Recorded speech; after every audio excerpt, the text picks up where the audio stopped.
నమస్తే, welcome to Abhinav Bharat. భారతదేశం అంటేనే స్వేచ్ఛ సమానత్వాలు ఉన్న దేశం. వాక్ స్వాతంత్రానికి, ప్రజాస్వామ్యానికి పెట్టింది పేరు. కానీ ఇప్పుడు దానికే ముప్పు వాటిల్లే పరిస్థితులు వస్తున్నాయి. కేంద్రం నుంచి మొదలు రాష్ట్రాల వరకు ప్రతి ప్రభుత్వము తమ ప్రతిపక్షాలను ఏదో ఒక రకంగా కట్టడి చేయడానికి, లేదంటే తమ గ్రిప్పులో పెట్టుకోవడానికి రకరకాలుగా వ్యూహాలు పన్నుతోంది. అధికారాన్ని అండగా పెట్టుకొని విచ్చలవిడిగా వ్యవహరిస్తుంది. ప్రభుత్వంలోని అధికారులను అందగా చేసుకుని చట్టవిరుద్ధమైన కార్యకలాపాలకు దిగజారుతోంది. ఇక రాజకీయ నాయకులు అండ చూసుకున్న ప్రభుత్వాధికారులు ఊరికే ఉంటారా? ఇంత చేయమంటే అంత చేస్తూ సమస్యల ఊబిలో చిక్కుకుంటున్నారు. ఇప్పుడు రాష్ట్రాలే కాదు, కేంద్రాన్ని కూడా ఒక్క కుదుపుతున్న టాపిక్ ఏంటో తెలుసా? Phone tapping. అంటే పక్కనోడి జీవితంలో ఏం జరుగుతుందో తెలుసుకోవాలని ప్రతి ఒక్కరికి కుతూహలంగా ఉంటుంది. కానీ అది స్థాయి పెరిగిన కొద్దీ, అంటే రాజకీయ నాయకులు ముఖ్యమంత్రుల స్థాయికి వచ్చినప్పుడు ఆ ఫోన్ ట్యాపింగ్ అనేది పెద్ద సమస్యాత్మకంగా మారుతుంది.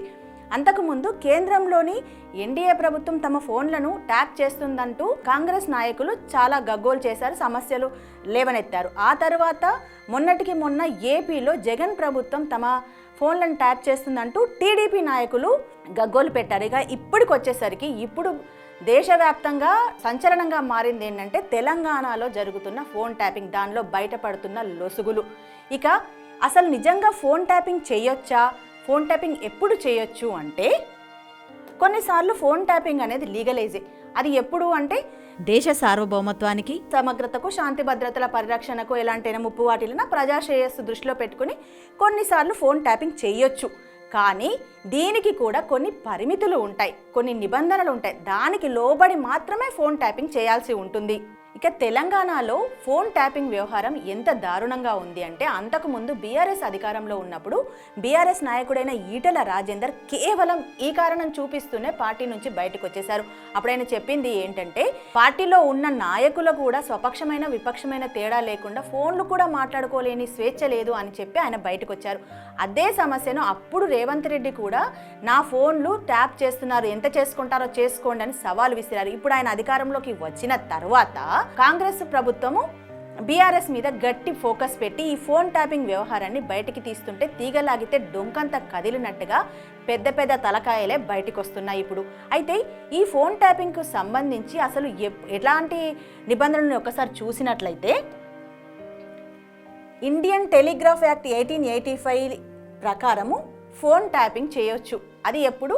ప్రభుత్వాలకు అవసరమైనప్పుడు, కొన్ని మిలిటెంట్ టెర్రరిస్ట్ కార్యక్రమాలను కనుగొనాలి అనుకున్నప్పుడు ఫోన్ ట్యాపింగ్ చేయొచ్చు. అయితే దీని మీద People's Union for Civil Liberties వాళ్ళు సుప్రీంకోర్టుకి వెళ్ళారు. అంటే ఫోన్ ట్యాపింగ్ చేయడం వల్ల వ్యక్తి పౌరుడి స్వేచ్ఛను హరించడమే అనేది, రాజ్యాంగం కల్పించిన హక్కును హరించడం, ఉల్లంఘించడం అని చెప్పి వాళ్ళు సుప్రీంకోర్టులో కేసేశారు. అప్పుడు సుప్రీంకోర్టు ఏం తీర్పునిచ్చిందంటే, భారత రాజ్యాంగంలోని ఆర్టికల్ 19(1)(21) ప్రకారం ఇలా చేయడం తప్పు, ఉల్లంఘించినట్లే, నిబంధనలు ఉల్లంఘించినట్లే. కాబట్టి ఇప్పుడు మనం చెప్పుకున్న యాక్ట్ ఉంది కదా, ఈ యాక్ట్లో కరెక్ట్గా చెప్పలేదు. అంటే ఎలాంటి పరిస్థితుల్లో ఎవరి ఫోన్లు ట్యాప్ చేయాలని దీంట్లో కరెక్ట్గా చెప్పలేదు. కాబట్టి దీంట్లో మార్పులు చేసిన తర్వాత ట్యాపింగ్కు అలాంటి చేసుకోవచ్చు తప్పితే అంతకు మించి ఇప్పుడు చేయడానికి లేదు అని సుప్రీంకోర్టు తీర్పునిచ్చింది.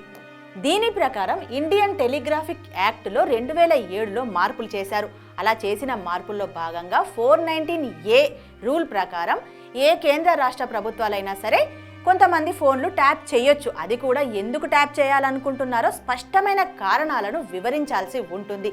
అలా కాకుండా కనుక చేసినట్లయితే శిక్షార్హులు అవుతారు. ఇలా ట్యాప్ చేయాలంటే కేంద్రంలో అయితే మినిస్ట్రీ టు హోమ్ అఫైర్స్, రాష్ట్రానికి వచ్చేసరికి సెక్రటరీ టు హోమ్ డిపార్ట్మెంట్ అనుమతులు తప్పనిసరిగా ఉండాలి. ఇక అంతేకాదు, అంతర్జాతీయ ఒడంబడికల్లో భాగంగా ఆర్టికల్ 17 ప్రకారం కూడా ఇలా ట్యాప్ చేయడము, ఎవరి వ్యక్తిగత విషయాలనైనా వాళ్ళకి దూరడం అనేది చాలా చట్ట వ్యతిరేకమైన పని. కానీ మన కేంద్ర రాష్ట్ర ప్రభుత్వాలు తమ రాజకీయ లబ్ధి కోసం దేనికైనా దిగజారి ఇలాంటి పనులకు విచ్చలవిడిగా పూనుకుంటూనే ఉన్నాయి. రాష్ట్ర ప్రభుత్వానికి వచ్చేసరికి ట్యాప్ చేసే అధికారం పోలీసులకు మాత్రమే ఉంటుంది.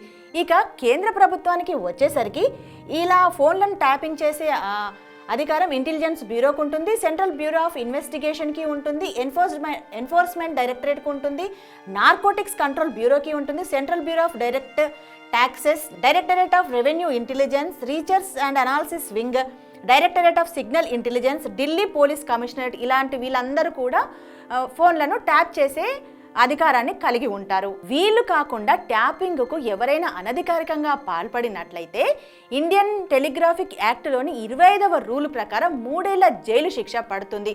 అంతేకాదు బాధితులు మానవ హక్కుల కమిషన్ను ఆశ్రయించి తమను బాధించిన వారిని కోర్టుకు వెళ్లేలా చేయొచ్చు. ఇదేమి మన రాజకీయ నాయకులకు పట్టడం లేదు. అధికారంలోకి రాగానే తమకు అనుకూలంగా ఉన్న అధికారులను నయానో భయానో తమ వైపుకు తిప్పుకొని ఫోన్ ట్యాపింగ్లకు పాల్పడుతున్నారు. ఫోన్ ట్యాపింగ్లు పాల్పడడం విషయానికి వచ్చేసరికి ఒక్క రాజకీయ నాయకులను, ప్రతిపక్ష నాయకులను మాత్రమే కాదు, ఫార్మా ఇండస్ట్రీ, వ్యాపారులు, సినీ ప్రముఖులు, ఇలా ప్రతి ఒక్కరిని, అంటే సమాజంలో కొంచెం ఉన్నత స్థాయిలో ఉన్న ప్రతి ఒక్కరిని ఫోన్ ట్యాపింగ్ చేసి వాళ్ళ దగ్గర నుంచి ఎలక్టోరల్ బాండ్ల రూపంలో గతంలో అధికారంలో ఉన్న బీఆర్ఎస్ ప్రభుత్వానికి నిధులు వచ్చేలా చేశారని ప్రణీత్ రావు మీద ఆరోపణలు విపరీతంగా వెల్లువెత్తుతున్నాయి. పాస్ చెప్తే చేయాల్సిందే, నిజమే, కొన్ని పరిస్థితుల వరకు ఓకే, కానీ చెప్పేవాడికి బుద్ధి లేకపోతే వినేవాడికైనా బుద్ధి ఉండాలి కదా. వాడేదో అక్రమం చేయమంటే చేస్తే ఇరుక్కుంటే రాజకీయ నాయకులు ఎలాగో తమ రాజకీయాలతోనో డబ్బులతోనో తప్పించుకుంటారు, కానీ అంతిమంగా ఇరుక్కుపోయేది ఇలాంటి అధికారులు మాత్రమే. విలాసవంతమైన జీవితాలకు అలవాటు పడి ఎన్నో డబ్బులు కూడబెట్టుకున్నా కూడా చివరికి జైల్లో జీవితం గడపాల్సిందే కదా. అయితే అంతిమంగా నష్టపోయేది రేవంత్ రెడ్డో, కేసీఆరో, వైఎస్ జగనో, టీడీపీనో కాదు, నష్టపోయేది మనమే. దేశానికి, మన సంపదకే ముప్పు వాటిల్లబోతోంది. అందుకే ఈ ఫోన్ ట్యాపింగ్ వ్యవహారాల్లో మాతో పాటు మీరు గొంతు కలపాలని అభినవ్ భారత్ కోరుకుంటోంది. నాయకులారా, మీ పనితనం మీ అధినాయకులకు తెలియజేయాలనుకుంటున్నారు. ప్రజలారా, మీ సమస్యలను మీ నాయకులకు తెలియజేయాలనుకుంటున్నారు. ప్రజా సమస్యల పరిష్కార వేదిక మీ అభినవ్ భారత్.